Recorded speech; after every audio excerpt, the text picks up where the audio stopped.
దయగల వారి ఎడల నీవు దయ చూపించేదవు. నీ దగ్గర దయ ఉందా?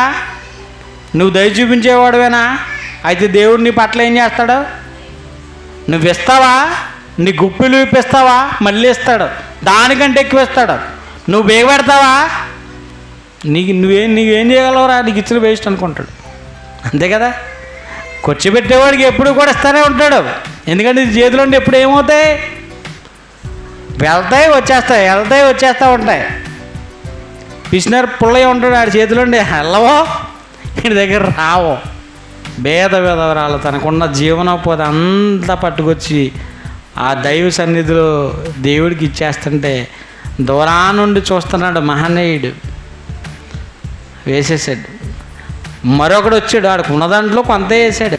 ఈతన కంటే ఈమె తన జీవనం అంతా రేపు ఏమవ్వాలో, రేపు పొద్దున్న నాకు అసలు తినటానికి తిండి ఉండదు, రేపు నేను పొద్దునుండి సాయంకాలం దాకా యాగిరి చేస్తే ఎవరన్నా ఇంట్లో అంట్లు కడిగితే వాళ్ళ భోజనం పెడితే అప్పటి వరకు నేనేం చేయాలి?